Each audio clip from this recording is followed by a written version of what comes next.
अस्सलाम वालेकुम जी। मौलाना फजलुर रहमान की स्टेटमेंट के बाद से जो तूफ़ान शुरू हुआ है वो तो थम नहीं रहा भाई। आज मैदान में आ गए रज़ा हयात हराज साहब। उन्होंने बताया कि मौलाना साहब जो है वो हिंदुओं और यहूदियों का एजेंडा टो कर रहे हैं, वो बैरूनी आकाओं को खुश कर रहे हैं अपनी ये स्टेटमेंट दे के। चंद साल कबल अगर मुझे याद है, 2 दहाइयाँ पहले यही रज़ा हयात हराज साहब परवेज़ मुशर्रफ के चमनप्राश हुआ करते थे और मौलाना साहब परवेज़ मुशर्रफ के ख़िलाफ़ तकारीर कर रहे हुआ करते थे। तो आजकल रज़ा हयात हराज मंजूर नज़र है, इनके साहबज़ादे ऑक्सफ़ोर्ड में हैं, वहाँ पर वो पाकिस्तानी इस्टेब्लिशमेंट के नुमाइंदे के तौर पे काम करते हैं। तो रज़ा साहब जो हैं वो अब वो भी हराज साहब जो हैं लेक्चर दे सकते हैं जनाब लोगों की हिब्बुल-वतनी डिसाइड ये करेंगे। दूसरी तरफ उससे भी बड़ा ड्रामा आ गया मौलाना ताहिर अशरफी साहब। मेरी आवाज़ भर्रा उठी है सुन के, उनके आंसू देख के तो मैं घबरा ही गया। हार्ट बीट तेज़ हो गई चोई साहब मेरी, वड़न लगा सी मैं, बच गया। इस पे बात करूँगा, साथ-साथ जनाब बिलावल साहब की मुनाफ़क़त, ट्रूथ एंड रिकन्सिलिएशन चाहिए जी इनको कश्मीर में, पाकिस्तान में क्यों नहीं? इस पे भी बात करेंगे, बहुत सारी चीज़ों पे यहाँ पर भी ट्रूथ एंड रिकन्सिलिएशन की ज़रूरत है। Let's see what we can do here. और 3 साल की कैद और 1 दिन का एहतजाज, तहरीक इंसाफ के ऊपर सवालात बहुत सारे हैं, जवाब कोई देने वाला नहीं है। इन सारी चीज़ों पे बात करूँगा इस वीडियो में, सब्सक्राइब ज़रूर करना है, फीडबैक आपने ज़रूर देना है। अदील राजा सच की आवाज। मैं हूं अदील राजा, आप देख रहे हैं मेरा यूट्यूब चैनल। अगर आप सपोर्ट करना चाहें तो मेंबरशिप और सुपर थैंक्स का ऑप्शन आपके पास है। आजकल की सबसे बड़ी सपोर्ट ये है कि लिंक कॉपी करें मेरे वीडियो का, फिर अपने फेसबुक पे पोस्ट कर दें, अपने इंस्टाग्राम पे पोस्ट कर दें, ट्विटर है उस पर पोस्ट कर दें, व्हाट्सएप ग्रुप्स में है वहाँ पर शेयर कर दें। ये सबसे बड़ी सपोर्ट है आपकी मेरे लिए। जनाब वाला मौलाना ताहिर अशरफी साहब टीवी पे आए, वो मौलाना की तरफ से वो माफ़ी मांगना शुरू हो गए। ये बड़ा ही फंसे यार, मौलाना ताहिर अशरफी साहब बड़ा ही कोई ड्रामेबाज मौलवी है। रोना शुरू करता मौलवी ने, अखियां विच आंसू आ गए ताहिर अशरफी साहब दे। मैं देख के मैं घबरा गया, हार्ट बीटें तेज़ हो गई, ठंडे पसीने मेरे निकले। मैं क्या मौलवी की करी जा रहे बेगम जिया, आंखों में बाकायदा आंसू मौलाना साहब के। मौलाना साहब कहते हैं जी मैं रोज़ शहादत की दुआ मांगता हूँ, मैं तो दुआएं मांगता हूँ शहादत इतने।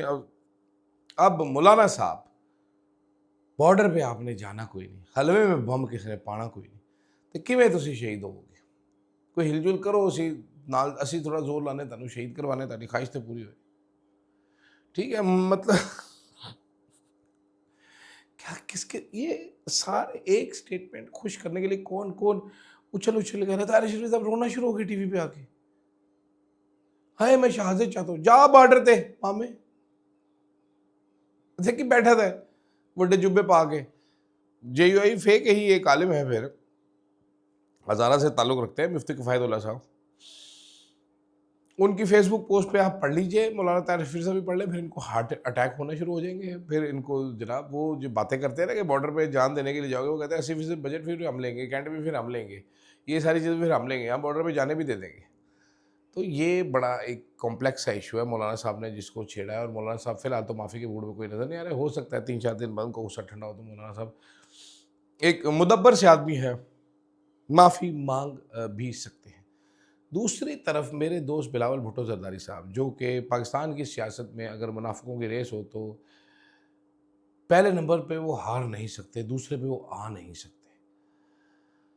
उन्होंने कहा जी कश्मीर में ट्रूथ एंड रिकन्सिलिएशन कमीशन बनना चाहिए। बिल्कुल जी बना लें, लेकिन पाकिस्तान बनाने दी की तकलीफ है। सिंध में सस्ते क्यों ना शुरू करें जी, 15 साल से आप चमड़े में हुकूमत से क्या किया वहाँ पर आपने,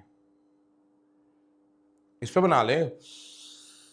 बलूचिस्तान में आपकी हुकूमत है, क्या कर रहे हैं आप वहाँ पर, इस पर भी ट्रूथ एंड रिकन्सिलिएशन बना लें। सरफराज बुगटी को आपकी जमात में किसने ज्वाइन करवाया, GB में इलेक्शन में क्या हुआ, इसके भी ट्रूथ एंड रिकन्सिलिएशन बना लें। सिर्फ कश्मीर में क्यों बनाते हैं जी? कैसे आया इमरान खान के खिलाफ अदम एतमाद, ट्रूथ एंड रिकन्सिलिएशन? कैसे फरवरी 2024 के इलेक्शन चोरी किया गया, ट्रूथ एंड रिकन्सिलिएशन बना लें एक कमीशन इसके ऊपर भी। बिल्कुल जी, 2018 के इलेक्शन पे भी बनाए, उससे पहले भी बनाए। माशाल्लाह कैसे लगे, जर्नैलों से कौन कौन खुफिया तौर पर मिलता रहा, बेनज़ीर दुबई में किससे डीलें करती रही, एवरीथिंग पे ट्रूथ एंड रिकन्सिलिएशन बना लिया जाए। एक दफ़ा पता तो चले इस मुल्क का बेड़ा गर्क किसने किया है। सियासतदानों ने किया, एस्टेब्लिशमेंट ने किया, जर्नैलों ने किया, जजों ने किया, पता तो चले। पता नहीं चल रहा, ट्रूथ एंड रिकन्सिलिएशन नहीं बना रहे। बातें बिलावल साहब अभी 3 साल में 4 साल में जो फिस्ताई होती है, बिलावल साहब is 50% partner to it, if not more. बल्कि लगता मुझे ये कि 50% से भी ज़्यादा। ये मैंने, आपको याद है 26वीं आईनी तरमीम पे क्या क्रोफर था, मैं लेके आऊँगा ब्रूट मेजॉरिटी से लेके आना, वो उस पर भी ट्रूथ एंड रिकन्सिलिएशन बना लेना कि जी 26वीं आईनी तरमीम कैसे आई थी, कौन ड्राफ्ट लेके आया था, क्योंकि आपके पास तो ड्राफ्ट शेयर करने के लिए मौलाना के साथ था ही नहीं। ज़रा पता चल जाए ना, एक दफ़ा तगड़ा सा ट्रूथ एंड रिकन्सिलिएशन बना दें ताकि सारी सच्चाइयाँ सामने आ जाए। ये उधर जाके तो ट्रूथ बने तो इस तरह बने क्योंकि इलेक्शन है और मैंने कैंपेन करनी है, वरना वो झांपड़ मार रहे हैं। नून लीग तो कैंपेन के काबिल भी नहीं है ना, नून लीग तो कैंपेन के काबिल भी नहीं है। नून लीग इस तरह करके जाए, अगर यहाँ इस तरह करके जाए, इस तरह करके, तो भी कैंपेन नहीं कर सकती। No chance in hello.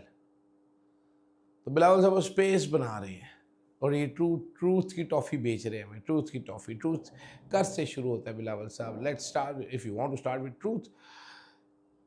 अभी पाकिस्तान से भी लेके आए ना यही truth, charter of democracy COD, आपकी वालिदा ने साइन किया था, उसमें भी ट्रूथ एंड रिकन्सिलिएशन कमीशन का जिक्र बना ले, चले वो भी नहीं बना था, अभी बना लें आप, पता तो चले। मतलब फाशिज्म का एनेबलर हमें आगे बता रहा है कि जी मैं ट्रूथ एंड रिकन्सिलिएशन कमीशन बनाऊंगा और मैं सब चीज़ें आपको बताऊंगा कि किसने क्या क्या फिस्तायत की हुई है। कमाल ही नहीं है वैसे ये मुल्क हमारा जो है ना, ये बड़ा कमाल मुल्क है। मैं कहता हूँ जी इतना कमाल बाजमाल मुल्क है कि आप सोच नहीं सकते। आज मीरवाइज ने बॉर्डर पार से कश्मीर के हालात की संगीनी के ऊपर एक पोस्ट लिखी थी ट्विटर पे। जाहिद हुसैन साहब ने उसके ऊपर कहा था कि ये हमारी हाई हैंडेड पॉलिसी जो है, इसकी वजह से we have lost Kashmir, we are losing too many things and we are losing them too fast. बहुत जल्दी हम बहुत सारी चीज़ें खोते चले जा रहे हैं और डंडा लेके जो बैठे हुए हैं उनको लगता है डंडे से सब कुछ सेट हो जाएगा, डंडा मार मार के हम परेडें करवा लेंगे, लेफ्ट राइट करवा लेंगे। ऐसा होता नहीं है दुनिया में। वरना ट्रंप ने जितने मिसाइल ईरान पे मार दिए हैं काफ़ी नहीं था, तो अकल करने की ज़रूरत है। आज हामिद मीर साहब ने भी मतलब वो एक ट्वीट किया हुआ था उन्होंने अपने प्रोग्राम का कि जी जब अल्लाह मियाँ फिर अकल छीन लेते फिर फैसले गलत होते हैं। वो एक पंजाबी में कहते हैं ना कि जी तो वो अल्लाह दी मार पड़ी हो ना, अल्लाह तो आके लठ थोड़ी मारेगा, डंडा थोड़ी मारेगा, अल्लाह मत मार देंदा है, फिर एवें तो कम करते रहते। जाते जाते तहरीक इंसाफ एक मुल्क की सबसे बड़ी सियासी जमात है। 5 अगस्त को 3 साल हो जाएंगे इमरान खान को गिरफ़्तार हुए हुए, 3 लॉन्ग ईयर्स। इमरान खान शायद पाकिस्तान की तारीख के, हाँ जी बिल्कुल, शायद नहीं, यकीनन वो वाहिद सियासतदान है, वो वाहिद साबिक वज़ीर-ए-आज़म जो इतने लंबे अरसे से जेल में है और शायद वो वाहिद कैदी हैं जो इतनी सख्त जेल काट रहे हैं कि नॉर्मल कैदी, सज़ाए मौत के कैदी, drug dealers, rapist, child molesters, इनको सारी सहूलियात मुयसर हैं। इमरान खान को कुछ भी मुयसर नहीं है। 6 महीने से ज़्यादा हो चुके हैं, फैमिली नहीं मिली और तहरीक इंसाफ ने फैसला किया कि उस दिन हम 1 दिन एहतजाज करेंगे। बहनें भी सवाल कर रही हैं कि जी तहरीक शुरू करने का टाइम था, और and I agree with Aleema Khan कि आपको जंप स्टार्ट बड़ा मिल सकता था, यहाँ से आप तहरीक का आगाज़ कर सकते थे, लेकिन बस 1 दिन। वो सुहेल अफरीदी आज बता रहे थे ना, मिडिल क्लास है ना, कि जो मैंने कहा मोनेटाइज ही करा लो यार, कुछ पैसे ही आ जाएंगे, मेरे अकाउंट आजकल बड़े चल रहे हैं, मोनेटाइज करा ले तू छोटे छुन्ने काके शैतान आदमी। तहरीक के लिए ना बाहर निकली, सारा जोर मोनेटाइजिंग पे डाल दे। खैर, और मैं बार बार ब्रेक लेता हूँ, ये मुझे कल किसी ने कहा भी था, मुझे ब्रीदिंग का इशू होता है बीच में जी, हार्ट अटैक के बाद से ये हुआ था तो इसलिए लेता हूँ, तो बुरा मत मनाएं इसका। बुरा लगता तो नहीं, मैं स्टाइल ही बना लेता हूँ, कभी यूँ कर लेता हूँ, कभी यूँ कर लेता हूँ, कभी सोचता हूँ कि याद करने की कोशिश कर रहा हूँ, सांस बहाल कर लेता हूँ, थोड़ा सा अभी भी उखड़ है, तो मुझे इजाज़त दीजिएगा, फीडबैक ज़रूर दीजिएगा। अल्लाह हाफ़िज़। Truth on the mic.